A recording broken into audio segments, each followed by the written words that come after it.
I am happy to have Automotive Seminars as a sponsor for the show. Now, if you're not familiar, Automotive Seminars is a diagnostic technician training company. They've got a website that there'll be a link to in the show notes. And what they offer is top-notch training to technicians like us in the field. I've been taking their training courses for years and have got a ton of benefit out of it. They've got top-notch instructors, John Thornton, Scott Shotton, Scott Manna, and every other month they've got a 2-night course that you can sign up for. Join in, ask questions, and afterwards, you've paid for the course, you can access a recorded version whenever you want. You can rewatch the class 2 years later in case you wanted some details on it, and that is a fantastic feature. So make sure to check out the website to see what courses they have available and what's coming up in the future. This podcast is brought to you by Jarhead Diagnostics.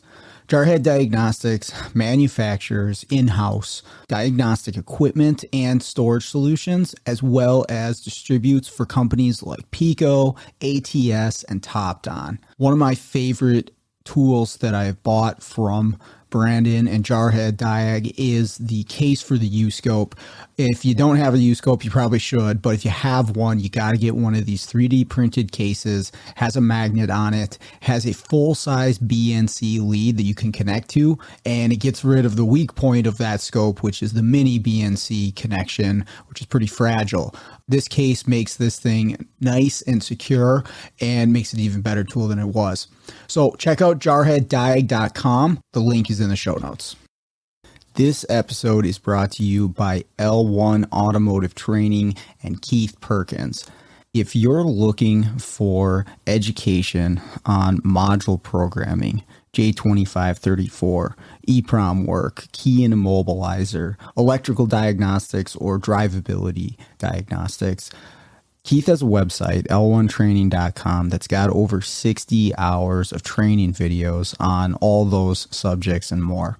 When I first started out doing mobile, I utilized Keith's videos on module programming in J2534 in order to get my head wrapped around what I would need for the tooling, the computers, the software setups, what kind of obstacles I would be up against when I'm out there programming modules on cars. And it was a huge benefit to me. And I continue to use the training videos that he has on his website. So I strongly recommend checking out l1training.com. We have got Auto Rescue Tools and Isaac Rodell as a sponsor for this podcast. Hey guys, if you're looking for programming laptops, you want the laptop set up ready to go for programming control modules on vehicles, you need key cutting equipment, you need diagnostic tools, Isaac is your guy. Has all that stuff available for purchase, and the support that he offers along with the purchase has been outstanding. I bought some stuff from him in the past. I got my Dolphin key cutting tool from him several years back. And again, the support has been phenomenal. Helped me out along the way with anything additional I needed to make it work for me. Also, for the month of June 2023, they've got Autel updates for sale. So make sure to check that out as well. Again, that's autorescuetools.com. The link will be in the show notes.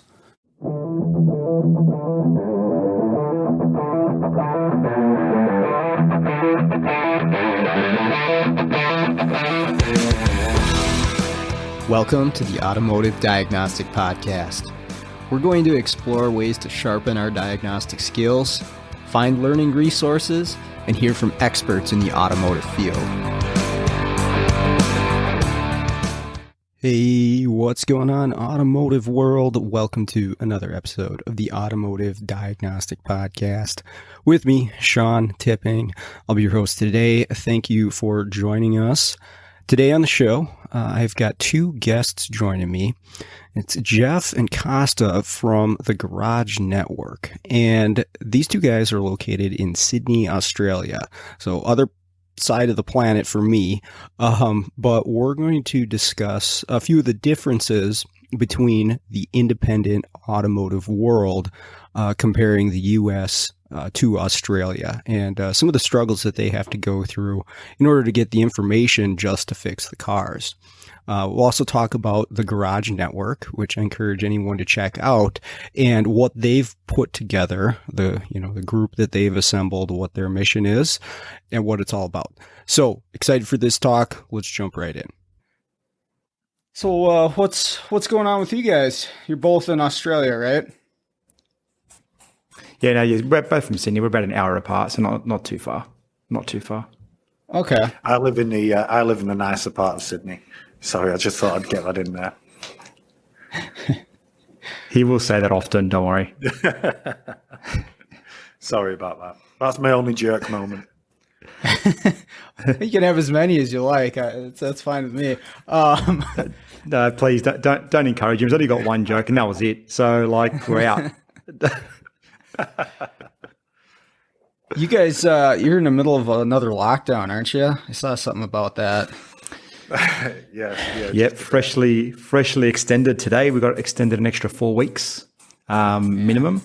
So that we just got that news today. So, yeah, sort of literally in the middle of it. So, what do we do, right? Yeah. What we can do.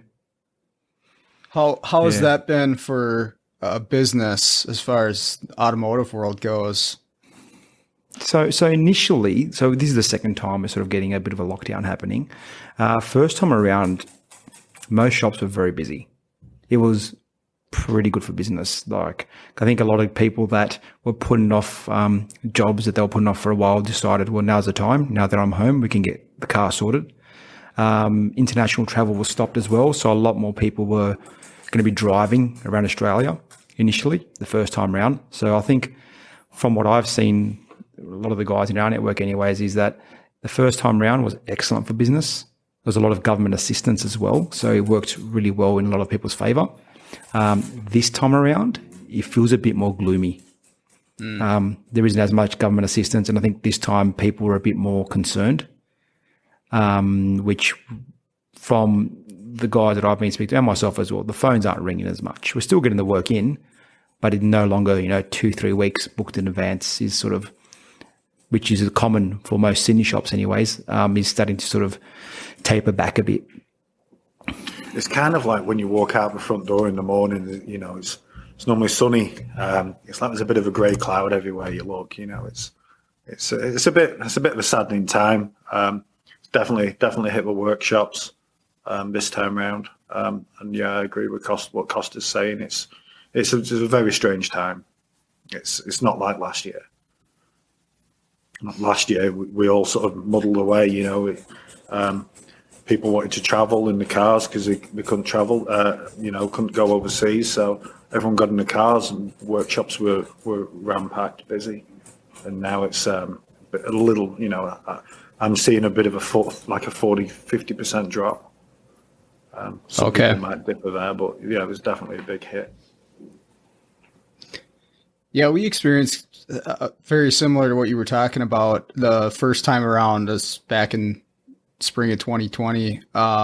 It was incredibly busy, and like you said, I think lots of people weren't spending money on a lot of things they normally do. So they fixed their cars, they got a government check. So because I do a mobile service where I go shop to shop, so I visit quite a few of them, and every place was just packed, aside from a few shops that were slow, but every place was so busy, and it was kind of the opposite of what I had expected to happen. I thought with as little driving as people were doing around here, because there was no traffic, and realistically, the traffic hasn't even come back around here. I can count on one hand the times I've been stop and go traffic in the last year. But the shops are busy, and and we had a second lockdown last fall, and kind of like you were saying, it was a little slower at that point than the first one, but made it through, and hopefully you guys can do the same, get on the other side of that thing. Yeah, look, I think. Sorry, Costa. There will be. Yeah. It will bounce back, and when it bounces back, it'll bounce back hard. So it's just a case of sticking in there and trying to keep positive about things. But it'll come back, and everyone will be whinging again that we're too busy. There's not enough hoists, there's not enough car parking spaces. That's a big problem in Sydney, finding places to park cars. But yeah, that's another story. But it'll come back. Yeah, I agree. I think it's a bit of almost like a dam effect right now. It's all starting to build up in that dam because eventually these cars still have to be fixed just because you put it off. And people are going to start driving again. So I think there is definite light at the end of that tunnel. We've just got to get through that tunnel. So there was a downturn in new car sales as well, and I think that's still the case. There's just no cars coming into the country. Yeah. So that's always going to be a positive thing for, the industry. Yeah, there's that chip shortage that's still going on right now, and I mean, it's driving up the price of used vehicles like crazy. I don't know if it's the same down there with you guys, but 30 to 40% increase in used cars for us. Yeah. Crazy. So that might be driving the repair side up quite a bit as well. I was looking to buy a pickup truck, and I like to buy just old vehicles and fix them, like a lot of mechanics do. And I could always find, an old beat up truck for a couple grand, and that's not happening right now. Everything out there has like 300,000 miles on it, and they want, still $5,000-$6,000. So, it's crazy. When the price goes up, I guess it's just more feasible to fix. That's all it is. When they're worth more money, it's no longer the cost is as much as the car's worth. So it's worth throwing money at them. So what you just said there, Sean, 300,000 miles. I'm obviously not a born Australian. I know I'm out luck it. But I'm from the UK. We deal in miles, and when somebody says in Australia, "Oh, it's done 300,000 kilometers," "Oh, it's scrap," and I'm like, "You're joking me? That's not even running." It's still it's not like new. What's wrong with you? You're talking about trucks with 300,000 miles. It's still keep them going. Keep them going. I remember I was on a test drive with a vehicle one time, and it was from, I don't remember if it was from Mexico. It was from another country. The vehicle was built and somebody bought it and they brought it to the States. And I didn't even realize it. I'm out on a test drive, and I was on a road where the speed limit was 40 miles per hour, right? And I saw there was a police officer coming towards me in the other lane, and I just glanced down at my speed, and I'm usually pretty good at just estimating without looking at the speedometer, but I glanced down and it says like almost 70 or something like that. And I'm like, what? Hold on just a second. And yeah, the speedometer was in kilometers. I didn't realize that until it scared me for a second. So I always remember that when I think of the speedometer kilometers. Yeah. You don't know the Australian cars are faster than the ones in the US. That's what it is. Yeah. The numbers are higher, so it's got to be faster. Right. Yeah. End of podcast. And delete. It's funny because I was talking with Costa earlier, and I said, I said, "Have you ever been to the States?" And he's like, "Yeah, Costa's been, and I've been." And I said, "Yeah." I said, "We've got better beer in Australia than the US." So.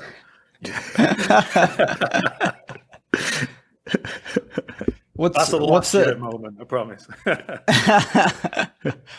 What's that commercial? I'm trying to think. It was actually an older one. Is it Foster's? Is that an Australian brand? Yeah, Foster's. Yeah, okay. Absolutely. Yeah, iconic beer. No one actually drinks it here, but it's iconic. That's funny. Yeah. So who do we have? We have Paul Hogan, who was Crocodile Dundee. He was the Foster's guy, and in the States you've got Paul Danner, famous super dad guy, and John Rambo. So you that. Yes, we do. We do have John Rambo. Don't break it to him, but Jeff still believes that was a documentary. So don't break it to him. It wasn't? Hold on a second. No, I mean, it was. Yeah, it was a documentary, correct. Well, hey, I probably should have started with this, but that's okay. Do you guys want to tell me a little bit about each of you? Because really, I only know you from a few Facebook messages. But for me and the listeners, if each of you wants to share just a little bit about what you do in the auto industry. Sure. Jeff, you can go first. So I was a Volkswagen Audi specialist in the UK. I ran my own shop for about 12 years. And long story short, why, my fiance convinced me to move to Australia. It didn't take a great deal of convincing, but that's a story for another day. And when I moved over to Australia, I wanted to try something different than being a hands-on mechanic or tech or whatever you want to call it. And I took a role with a chemical company who was, I use these chemicals in the UK. I'm not going to start naming names here.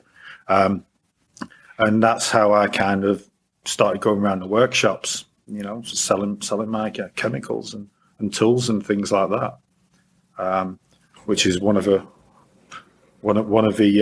steps to how the garage network was born. Obviously, Costa was a user of the chemical, and we fell in love. It's a beautiful story, actually. It's a beautiful story. Yeah. Look, that could have gone on for 3 hours, so I think I did well. Yeah, did well. So about me, so I'm second generation mechanic. So my dad was a mechanic as well. I did my apprenticeship and got my qualification sort of under his watch. When I then turned 19, I had different visions of how I want to run my workshop. It was a bit more of an old school workshop, very basic stuff. Didn't want to dive into any diagnostic or anything hard. Anything that had a light on, yep, send it to the electrician. Everything was an electrician job. Don't even bother. Yep, doesn't drive right, electrician. I wanted to have a bit of a different, more challenging workshop, something that sort of kept me a bit more interested. So I ventured out on my own at about 20 years old. Went and got a workshop, started that up, and ran that for about 14 years. Sold that about a year and a half ago, just to free up some time and go traveling. That was the plan. And then good old COVID hit. I timed it excellently. I did really well. So we built that up, sold that. And then we plan was to go traveling for a bit and come back and restart. But since then, I'm now in the mobile space, sort of looking for another site, but until then, enjoying the mobile repair space, and trying to keep some of my old customers happy. Also do a bit of tech teaching as well for a college. So, that's sort of where I'm at this point. Yeah. Awesome. So yeah, let's talk about the garage network. I'm curious what that is all about. I joined the Facebook group, but that's about as much as I know at this point. But tell me all about it. So as Jeff was saying, with the garage network, it started off by, like, Jeff would come and see me often. Most of the time, he'd end up staying for lunch and having a bit of a chat. And he'd always say, "Oh, you get along with this guy really well. Oh, you get along with this guy really well. Oh, you've got to meet this guy." And I think I just said to him one day, "You know what? Well, Fridays we normally have Friday Arvo barbecues at the workshop. Just get them to come over. We'll extend it. We'll stay here all night if we have to. Get in your van and collect them all up, pick them all up, and bring them over. We'll have a few beers and have a bit of a chat after work and finally meet." And the strange thing was, a lot of these workshops were close. I mean, under 5Ks, well, 3 miles away. So quite close to where I was. Yet never met them. Never really knew of the workshops, but never actually went in there to have a chat because. A lot of it's a bit of a shame that we don't actually get out of our way sometimes. But yeah, then after that, I think we had that one barbecue, and then we thought, let's do this monthly. And then that, the group of 5 became a group of 10, group of 10 became a group of 15. That's when I think Jeff then decided, we'll start this group and we can communicate through the group. If anyone wants to host another bit of barbecue or get together, we can all communicate through this private group. And then transpired to what it is today, so yeah, by last count, we're about. It just nicely grew, didn't it?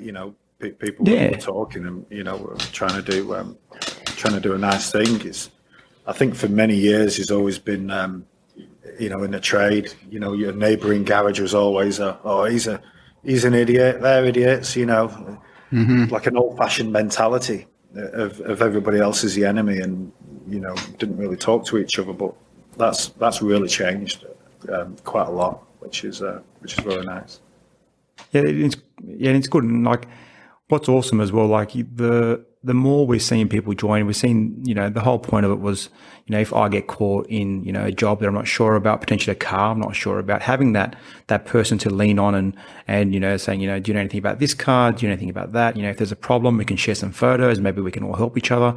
That was sort of a lot of the whole networking side of thing, was to hopefully, if we can all work together. Like, there's, in Sydney anyways, that's where we initially started. Now it's Australia wide.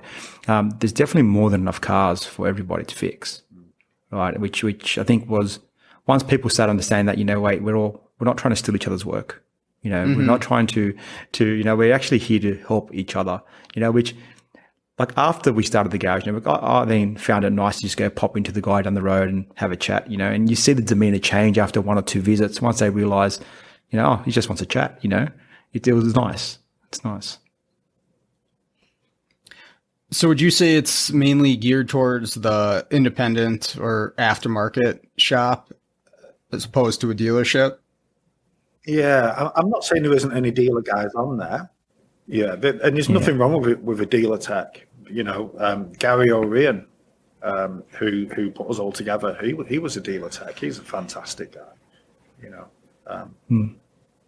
Edit that bit. But yeah, predominantly it is it is independent workshops. Okay, but I think that might be because the independent side seems to be a bit more lonely. You don't really have that support of the dealership, so maybe there's more of them looking for that support potentially. I don't know, but that's all I can imagine. Yeah, because we experienced that too in the independent world. You don't have that, engineering department that you could call if you were in a dealership. You can't call the people who built the cars. And so, yeah, you kind of have to band together and use each other's knowledge to get through those tough ones. Right. And like you said, it's a really good point that there's enough cars for everybody to fix. Plus, you get some of these networks, like you said, yours is Australia wide, and some of the groups that I'm in are worldwide. We're not even in competition with each other because we're geographically so far apart, right? And so being able to connect with those people is so cool. I mean, just being able to talk with you guys the other side of the planet is pretty freaking cool, I think. But yeah, these groups like the one that you guys have and some of the other Facebook groups and online groups, super powerful thing for everybody in this industry to, just share knowledge. That's really what it is, and help each other out. 100% agree. 100% agree. And I think it sums it up. I don't remember who told me this before, but like, as an individual, yeah, cool. There's probably 80% that you can fix, but as a collective, if you get 2,000 plus techs in one room, I can guarantee there's nothing you can't fix, right? And I'm one to say that no one knows it all. Some systems I'm not familiar with, and I'm happy to admit that. But you know what? I probably know someone that's familiar at it. I've got no problem making the phone call or even sending the job there. It's all good. It's not. It breaks the ice a bit when you've interacted a bit online. It almost feel like you know them. It's weird. You see, the other good thing about it is there's little data. Technical data. We've got Holden and Toyota that we can get manufacturers' information from. Everywhere else is a struggle. I don't know what it's like in the US. I think you guys can get as much information as you want. So, if somebody's got a car, that's what the Australians call a curly job. To try and get into a manufacturer's portal,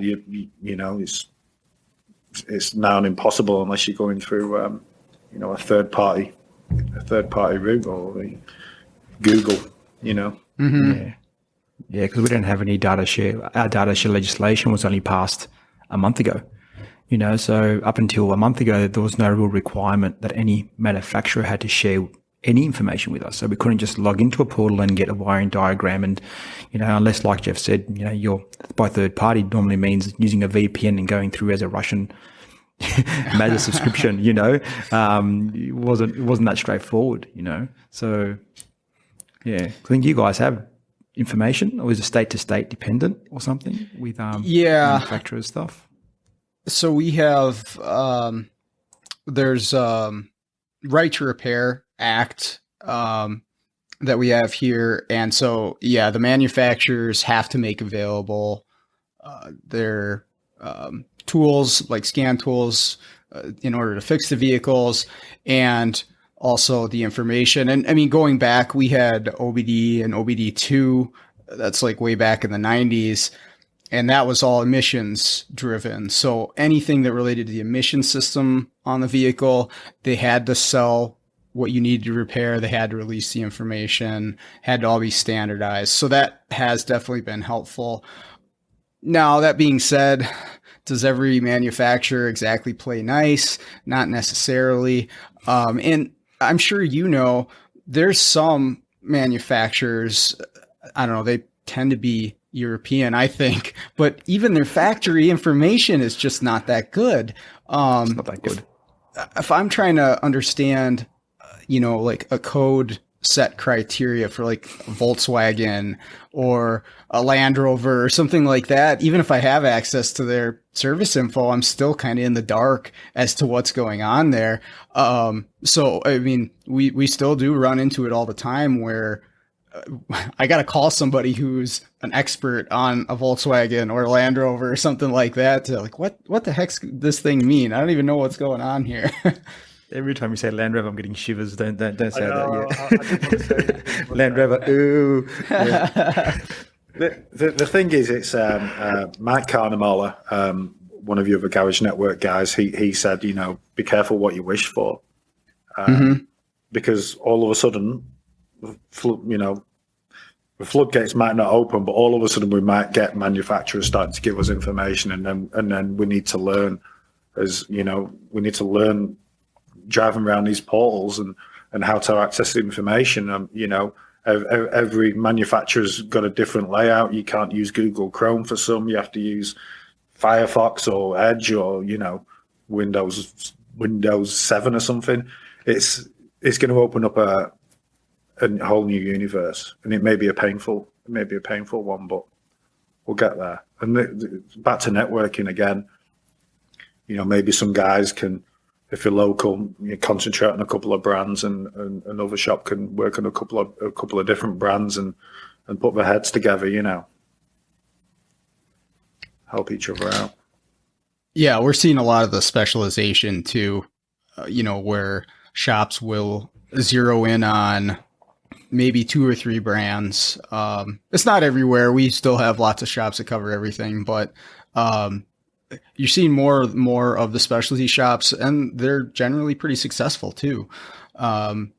Especially going back to the European ones. I think the ones that specialize in Euro do well. I don't know. They seem to be able to command a much higher price, the shops than I can think of. But I think that must just be part of the culture of owning a European vehicle, maybe. I don't know. I think because you're learning a whole new language. So I mean, you're charging for the time you're learning that new language of codes. It's so funny. It's like an absolute flip turn, because back in the UK, it was like, oh, what's this Toyota piece of crap doing? Who's put this car in? Oh, this is going to be expensive. Get me a Volkswagen or a BMW. At least you can get the parts for a Volkswagen or a BMW, whereas here it's just an absolute upturn. The opposite. Scary. Do you guys struggle getting the actual parts for the vehicles as well there? No, I think we're pretty good with parts. I mean, I think short of a very specialized part that might be very limitedly or very not sold very often. Yeah, you still get your odd, got to come from Germany and whatnot. More with the European stuff. But I mean, I think, I should speak for myself, because you remember Australia is quite vast and we have quite remote places as well. Like I was based out of Sydney CBD, so I mean, whatever you want, very quick. Like our delivery times for most, at least aftermarket parts, was within half an hour, like very quick, right? But then you go to some of these remote guys, it gets more difficult. I think last year had an impact because a lot of the car parts seem to come from Melbourne. I mean, you're okay if you're in Melbourne, but when Melbourne was locked down, there was cars on hoists waiting for parts that just couldn't be brought up to Sydney. That was a bit of a pain in the backside. That would have been more of a COVID thing, right? Not really That's main distribution thing, was it? Yeah, okay. COVID, Yeah. Do you guys do any of the module programming, personally, or are there people down there that do that? I do a lot of that with my mobile stuff. I'm just curious, do you have access to that equipment and ability? So there is a fair few guys down here in Sydney that do them. I personally, again, purely based on the accessibility to manufacturers' portals, I just thought, you know what, I'll wait till they all come online and then go for it, because I have this unhealthy fear of bricky modules. And I thought I'd wait until they're all, available through the correct channels before I dive into sort of that side of things. But there's definitely a lot of shops around that do them. There is a lot of shops around. There's quite a few card acts knocking around in around Australia. I think we mainly use them for the Holdens with the software update for the timing chain fault code. I can't remember what the fault code is now, but instead of replacing it, we just make the parameters larger. Great. Because it's no longer broken. The computer says no. Fixed. Computer says good. Well, there are ways to do things. I think everyone's got an address in the somewhere in the USA. Okay. No, I'm not saying anymore. There's always ways to fix it. If we don't fix it, it's going back to the dealer. We want to fix it. Which, look, even sometimes, I know with us, we had a pretty good relationship with one of our local dealers anyways, where, if you did need a program, they'd speak to the workshop and they'd work it out and you'd pay it and get it done in a reasonable amount of time. Which, again, so did we need to do it? Not really, because it was available. In our network, there was a fair few guys willing to do them as well. So, look, I am a little bit in the sense of, if you're going to do something, do it 100% or don't do it. That's sort of how I like to always do my things. I wasn't 100% comfortable with, going through back doors and doing this, jumping through hoops for this data. So I was like, you know what, we'll wait till it's available. It's coming. So, be a bit patient and it will happen. Yeah. We just hopefully need better internet as well. Our internet isn't the world's best over here. Yeah. Okay. How do you find it? Obviously, you're going around mobile, are you, and doing that for workshops? Is that primarily when you say programming? Yeah. It's a lot of module replacement. I'll get the updates every once in a while, but I would say at least 3/4 of the time the update doesn't fix what they're after. There's something else wrong. But a lot of new module replacement, and so that's what I get called out for, is to set up the new module. I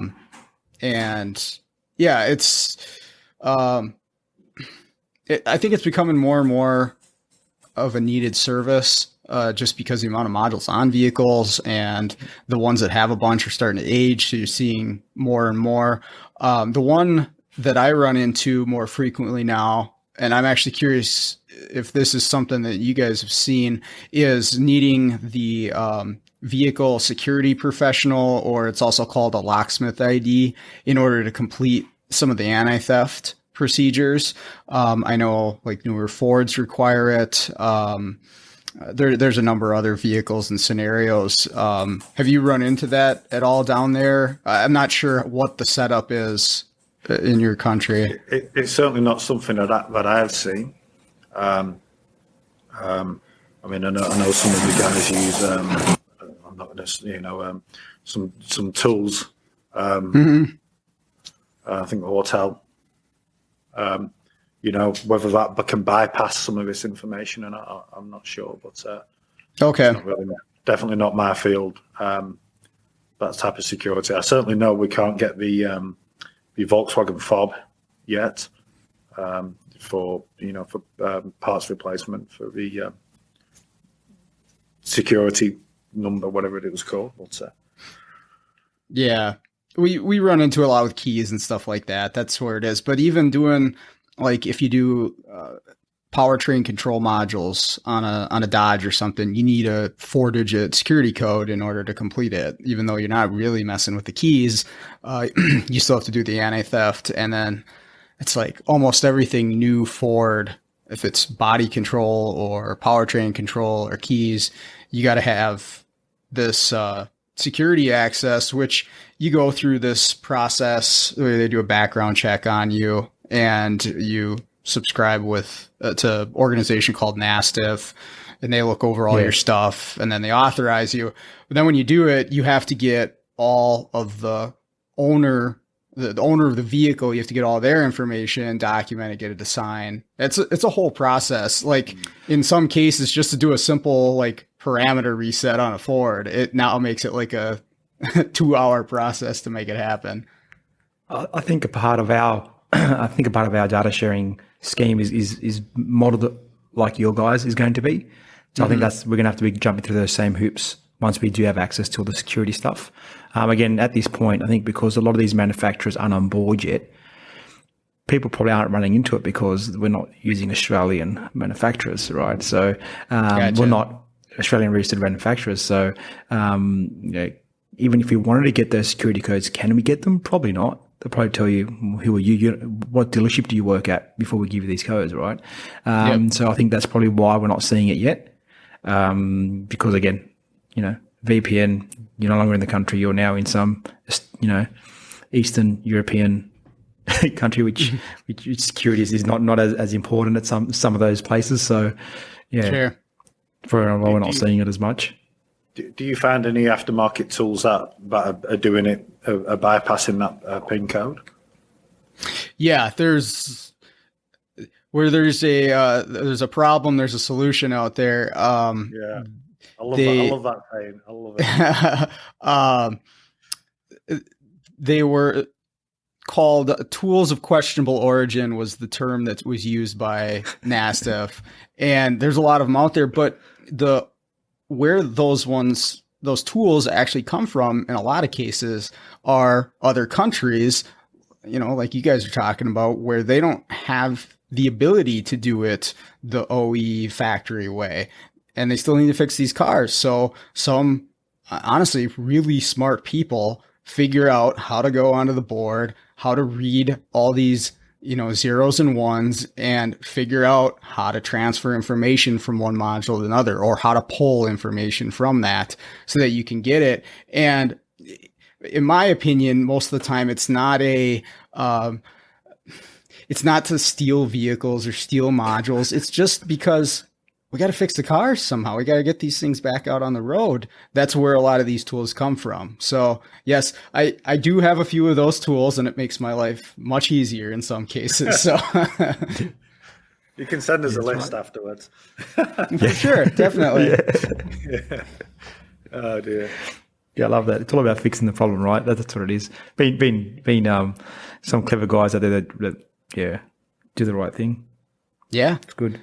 Well, like you mentioned, even Autel, they were one of the first ones that I used that kind of had that back door to certain functions, right, that you just didn't have before. And I remember when I first got one, I was like, this is such a cool tool that, has so much ability to do some of those things, keep my day moving. Yeah, powerful tool for not much price. It's pretty nice, isn't it? Mm-hmm. Yeah.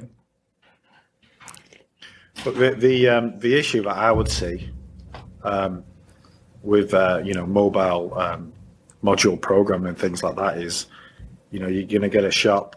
Sean, I've got a car here. It needs a new computer. It needs a ABS module or something, and then you actually end up having to diagnose it because maybe you've scanned the car and this isn't right. So you then you're meant to be charging to do a program, and then you're charging for 2 or 3 hours diagnostics. Yeah, 100%. That's how it goes a lot of the time is they'll replace the module. They'll call me to program it. I program it. It still doesn't start or doesn't do what they want. So the scheduling part for me is tough, but I'm prepared in most cases to shift gears and do the diagnostics. And if you do the mobile programming, I think you almost have to be set up to do some diagnostics because you're going to run into that all the time. Or I go out there and it doesn't communicate, right? I'll get a new module they plugged in and it doesn't talk to my scan tool. I'm like, I can't program this for you guys. Do you want me to figure it out? And 9 times out of 10, they give me the thumbs up and I switch gears. But yeah, all the time you run into that out there. The phone call I've put 4 modules into it. It still won't communicate. Should we try the 5th one? Yeah. It's funny you say that because I was listening to a podcast today, and I think it was a conversation was going around those lines. I think I think somebody replaced 3 or 4 computers in until I think it might have been one of yours, Sean. Yeah, it was brilliant.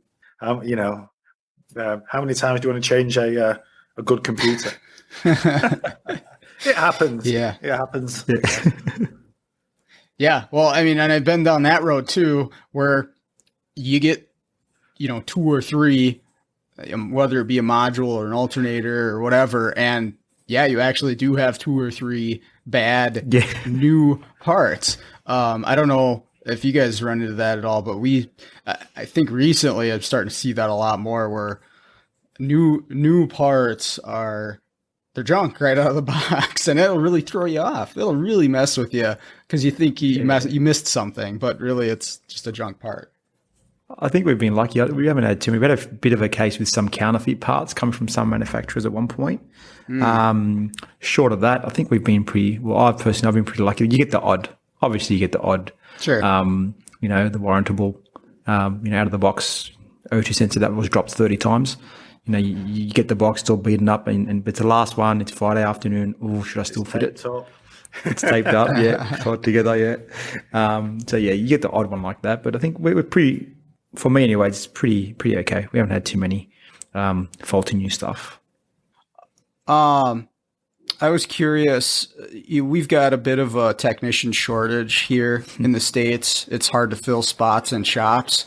And I've had a couple discussions on it and, what's actually causing it and that. But do you guys have that same issue? You find it tough to find technicians down there? Yes. Absolutely. You can ask, I reckon, Jeff probably knows even better. Every shop you walk into, I dare say everyone wants a tech. I think every day somebody says, "Oh, Jeff, you need to find me. I need a guy." And I want a good guy. I don't want a medium guy. I want a good guy.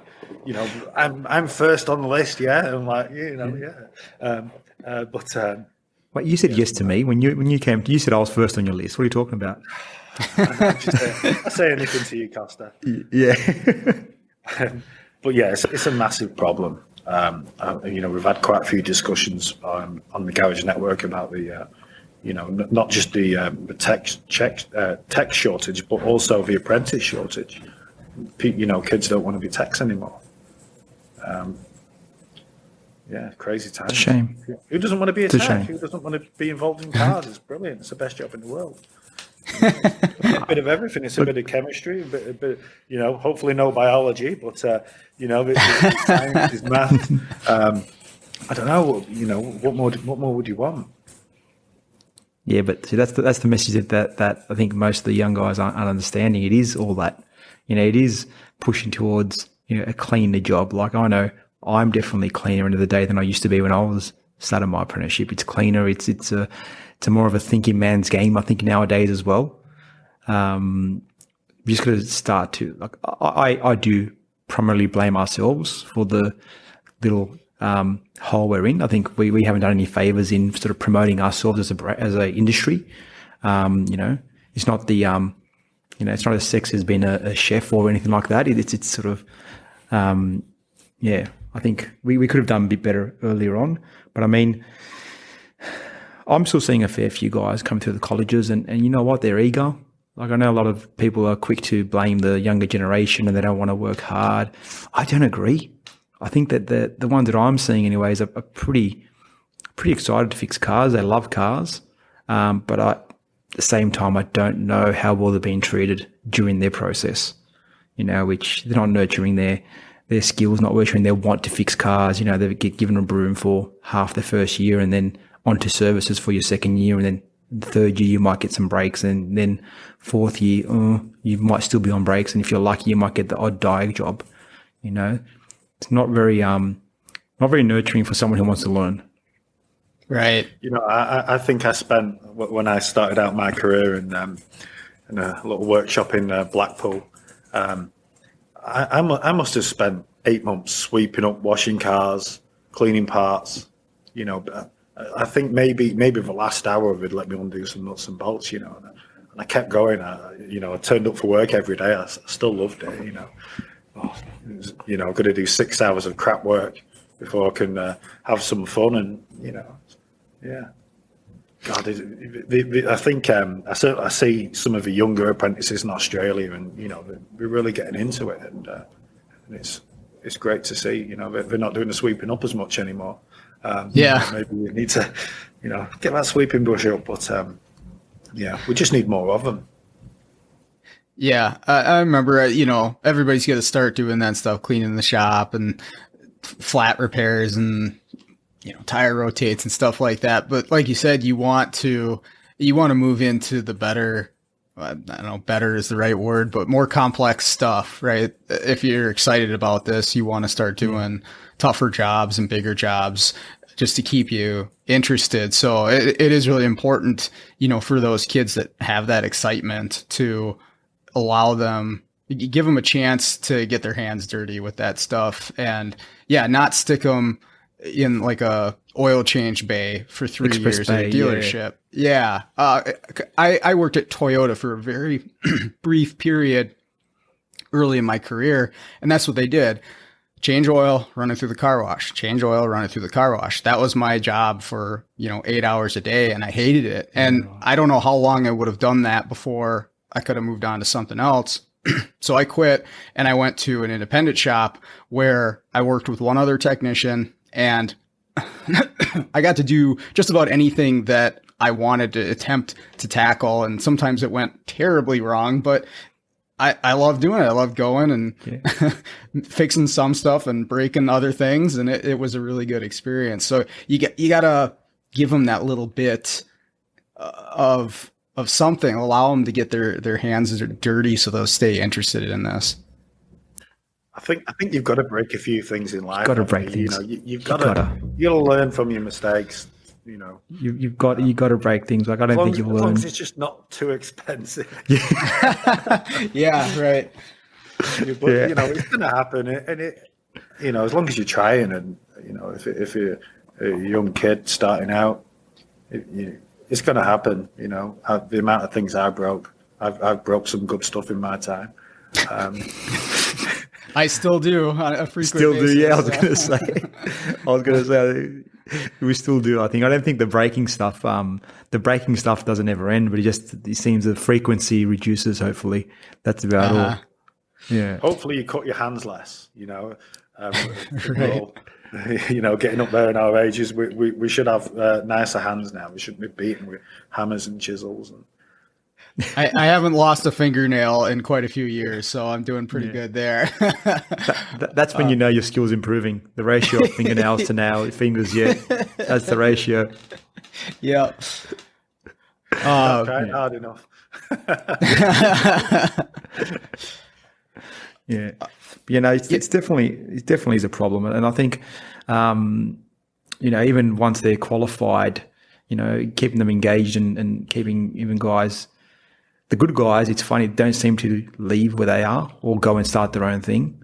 So I think that's also probably a good reason why. It's probably got a good culture. The good guys have probably started by being taught the right way and, or at least given the option to sort of grow, not just as a skill level, but even, as a tech and as a person. I think it's quite important. Like we've discussed this before on our networks and a lot of it comes down to, you find that the the techs that everyone wants are in the workshops where the tech won't leave.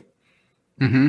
You know, they're pretty, you know, it's not just the paycheck, you know, the lifestyle's right. You know, they get treated like actual human. It's not, where's that whip? Keep whipping it. You know, Right. Yeah. That's what I've seen. That's what I've personally seen.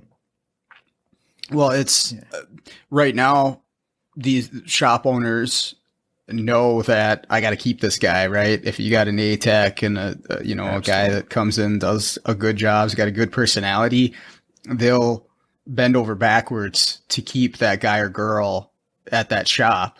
And so I get the same question, like you were saying, Jeff, people asking me, do you have any technicians? Do you have any technicians that are experienced? I'm like, right now, you almost have to poach them from another shop. That's like the only way you're going to get that person into your shop. Because it's very rare that guy's out there just wandering around looking for a job. And if it is, it's not for very long. Correct. And I think good techs sort of know that as well. They're not silly. They understand that. You know, they see what's happening. They know that we have a shortage. They know that, you know, if you know you're good at what you're doing and you know you're diagnosing all the right things and you know where you sit in that workshop. You know, so I think we can't discount that either. So treating them not right, they may start looking at those greener pastures. So make sure you water yours, sort of thing. Yep. You've got to look after the staff. That's you know, if you want to stop them moving elsewhere, because certainly in Australia, somebody else will look after them. And I've got a list of people that will. So, and I'm on top of the list, right? From the States, you told me I'm on top of that list. Me a yeah. message.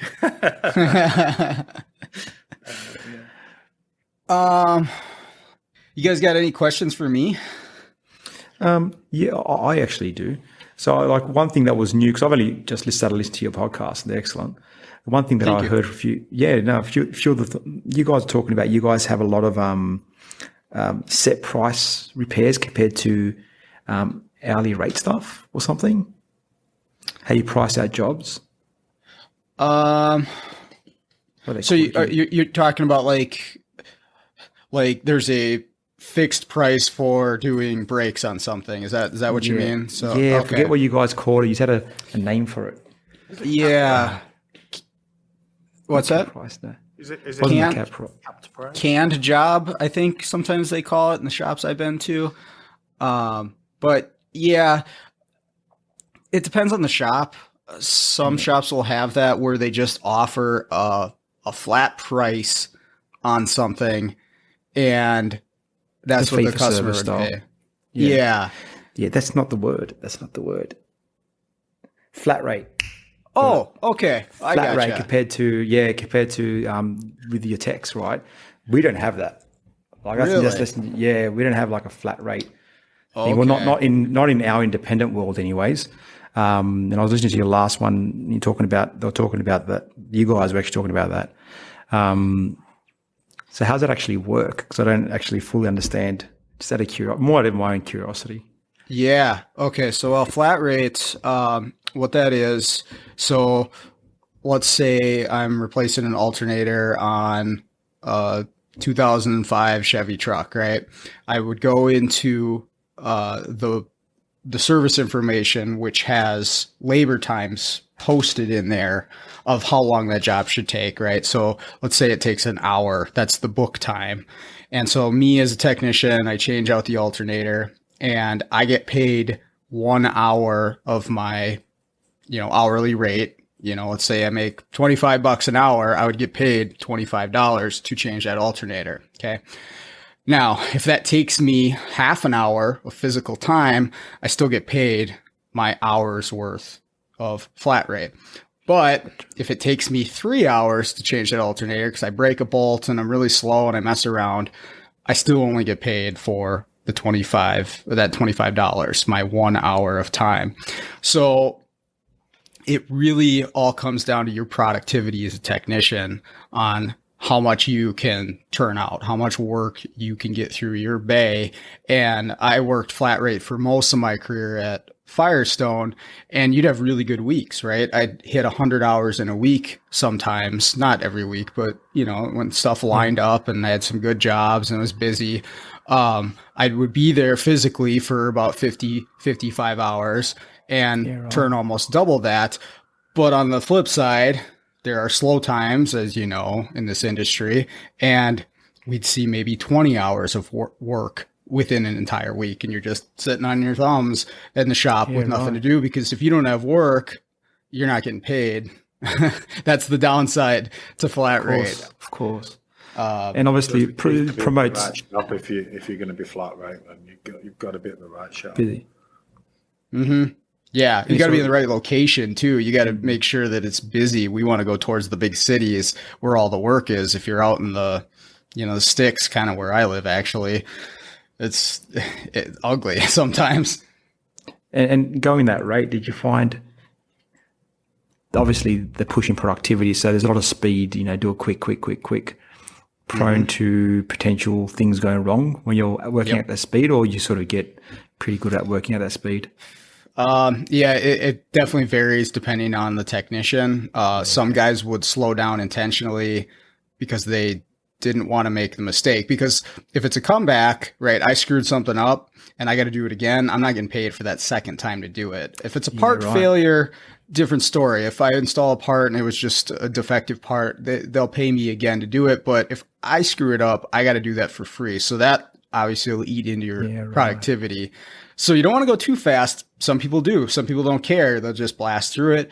But that is a really fine line that you walk, and you try to find as many shortcuts as you can without sacrificing the quality of the job.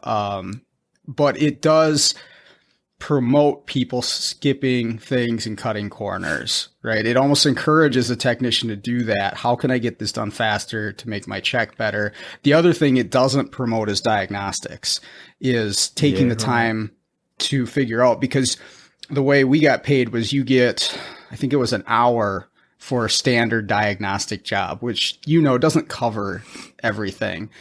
And so if I'm doing an hour and I don't have an answer, it almost benefits me as a flat rate tech to guess and throw a part at it, right? And, maybe I'm right and I can move on with my day. It doesn't benefit me to keep going to figure out what it is, because I'm not getting paid anymore. So there's a lot of people that don't like the flat rate system and want it to change. And a lot of people they moved to hybrid pay structure. How do you guys do it? What's the pay structure for an average technician? I think primarily it's going to be either just a set hourly rate or a salary. You do 38 hours, you get X amount of money, or hourly rate. I'll probably speak more for myself and a few other shops as well. Like, I've only known that type of structure. I mean, it might be different in like in a body shop where when you've got the fitters. I mean, those guys are machines. But we're not primarily not diagnosing cars. I don't want to say we don't fix them. I think they work on, you've got 1.2 hours to pull an engine out of a C63 Mercedes. Otherwise they get shot if you don't. But I think workshops primarily do salary. Yeah, we do. Salary, right? It's normally pretty good. Yeah, sure. Australian shops pay pretty well. Like hourly rate or salary is most cases, and like it's not uncommon where a good tech, at least in a major city, like one of the major ones, pushing in Australian dollars, six figures. That they can make okay money, but for six figures, you've got to be worth six figures. So it's still your 40-hour week, but you'll be working, So I don't want to see comebacks for that sort of money. But again, but I don't mind if that hour took you an hour and a half. Like, you're not going to be, again, not the whip in most of these cases won't be. Yeah, I find a lot of the ones are more pushed towards, do it right the first time rather than encouraging speed. I don't know, stresses me out. Thinking, But don't let this come across as the guys in Australia sit there, drinking a Foster's. Putting us up with that, Having a right? barbecue, yeah. There is, we will pump out that work. Oh, yeah. And I mean, no shop likes comebacks, but they like to do a good job. You know, we like to make sure everything's done properly.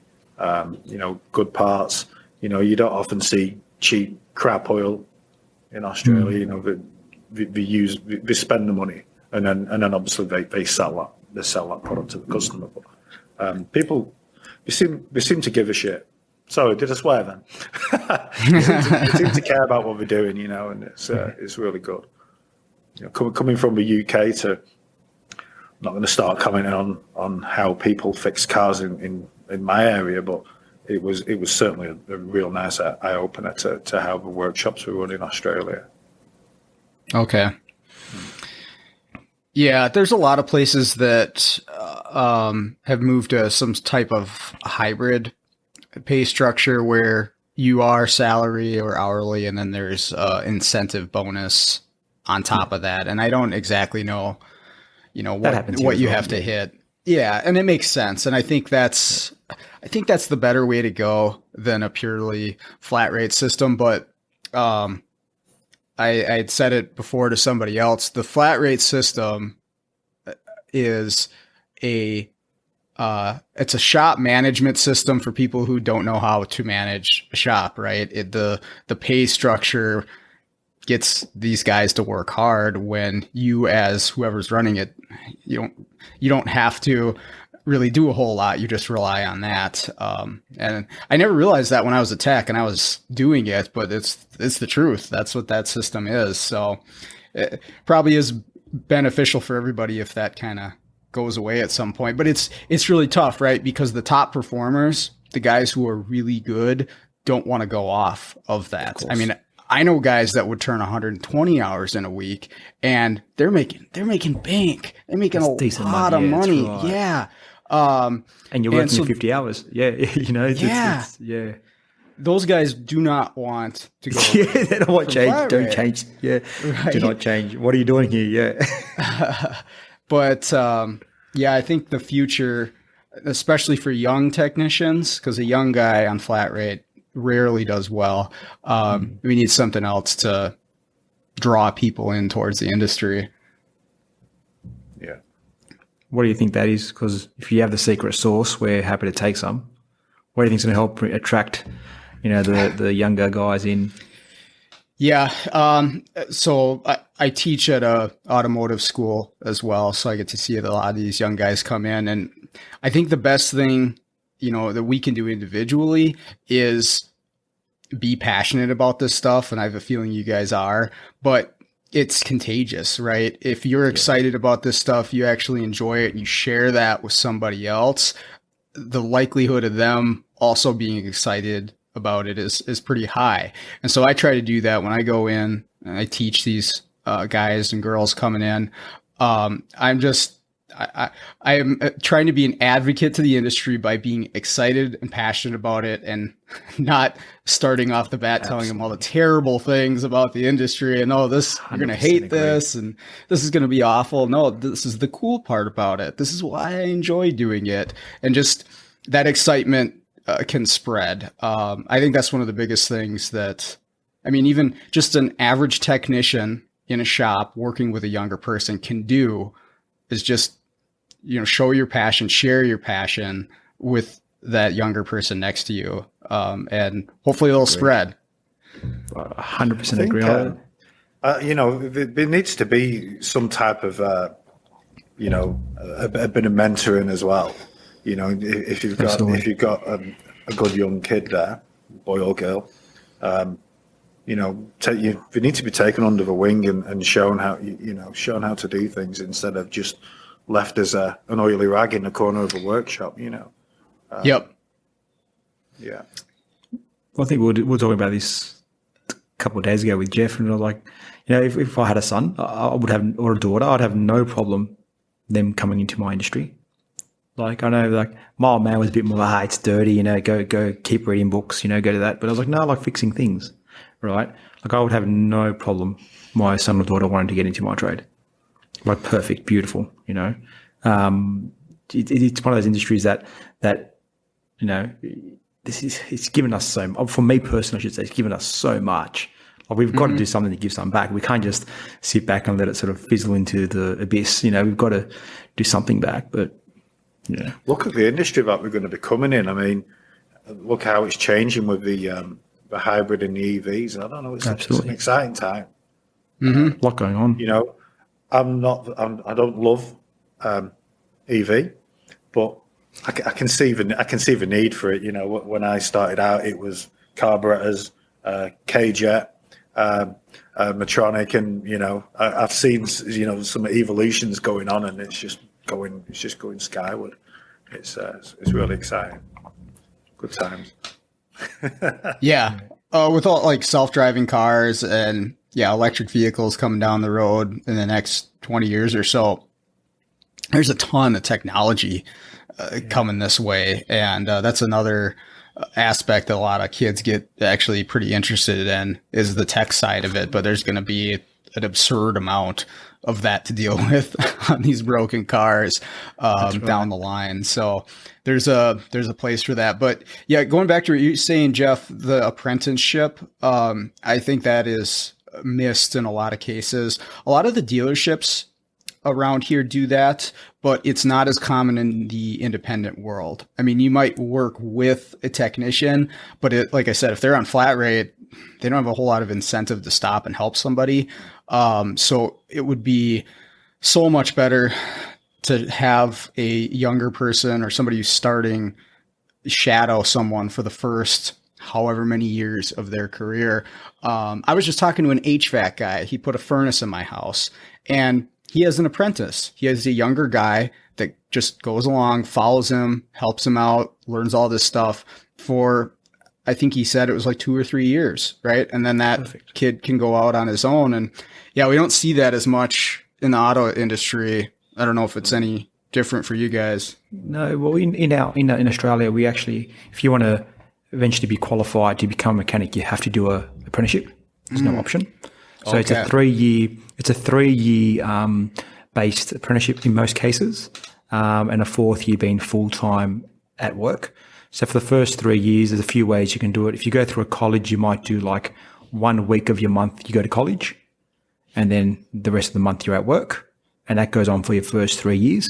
Or you may have a once a week sort of style where once a week you go to the college, and then the rest of the week you're at your work, right? And that has to happen for 3 years to actually eventually become a tradesman or get a qualification as a automotive technician or even a mechanic or whatever you want to call it. That's the minimum you have to do. And then you do a full year of full time, or if your boss believes that, you know what, you're actually quite advanced, I'm happy to sign you off. They can get you over the line in 3 years. That's normally an agreement that the boss will make with the teacher. And, like with us, we are quite involved with where they're working and making sure that, if there's issues with the way they're performing in the college, we'll call the supervisor or the boss and be like, look, he's having a harder time with this sort of system. Can we get him on some more of these jobs, right? And that's standardized across the country. Everyone's got to go through their apprenticeship program if they do want to become a qualified technician or a mechanic. It's standardized. Now, there are only 2 states where we only have 2 states which require actual licensing to own a workshop. Okay. Every state requires them to be a tradesman, go through apprenticeship if they want to become a tradesman. Interesting. Yeah, we don't have anything like that here. I could hire some guy off the street and hand him a wrench, and we're good to go. Yeah, right. Yeah, see, I didn't know that. Yeah, right. If you want to get your qualification and finally be called a mechanic in Australia, you have to go through the apprenticeship program, which involves some form of formal accredited college or training. And then that gets coupled together with your on-work training. And in most states requires, you need work evidence to provide that you're working and all that sort of stuff. Otherwise, you don't get your qualification. Yeah. It's a decent system. Yeah. It's a decent system. A little bit is reliant on the colleges doing the right thing, because there's a few different options you can go down, and it's also a bit reliant on the work environment, making sure they're not just ticking and flicking them and saying, yeah, they're good enough, because, they don't really want to waste too much time. They just want to get them making money as fast as possible rather than understanding fundamentals. Yeah. Well, cool, guys. Where can people find you guys? Now, you have a podcast now, or do you live streams, combination of both? Yeah, so we primarily have always done our what we call Friday Night Lives, which was just generally shared through the private group. So we have a private Facebook group, which is the Garage Network, and it's the private group. It's only for techs or people working in workshops. You won't get in there if you're a DIYer. It's specifically for some sort of professional capacity, whether you're a mechanic or working in a front of house role or something like that, you can join. So we primarily would do our Friday Night Lives live onto the group. We are now in the process of, which we've been doing that for a year or two. We're now in the process of converting a lot of those into podcasts. Okay. But previously being a private group, some of them are language is questionable. Sure. So we're trying to navigate that minefield a little bit. May have to scrap that and just keep going from now on, being aware that more than just a closed groups can have access to them. Gotcha. But so we obviously have our YouTube, which is quite new as well, which is again the Garage Network, or our website again, the Garage Network. Awesome. Well, yeah, I encourage anybody who's interested to go check that out. Yeah. Unless you guys got anything else, I suppose we can wrap this up and you guys can go to bed and I can start my day. No, it's nowhere near midnight. No, it's a big thank you, really. Thanks for giving us some of your time and having us on. It's a bit of an honor. So, yeah, it was excellent. Well, glad to have you guys. Keep doing your love, keep fighting that good fight and doing your job. It's good. Okay, one more big thank you to Jeff and Costa for coming on the show with me today. I really appreciate it. It's really cool to talk to people in other countries that I would never otherwise get the chance to do. So it's pretty cool. Also, I encourage anybody that's listening to check out the Garage Network. I'm going to put links to the website and their YouTube page in the show notes. So just scroll down a little bit, click, and you can check out everything that they have to offer. All right. Other than that, thank you for listening. I appreciate that as well. Let's get out there, start fixing the world one car at a time.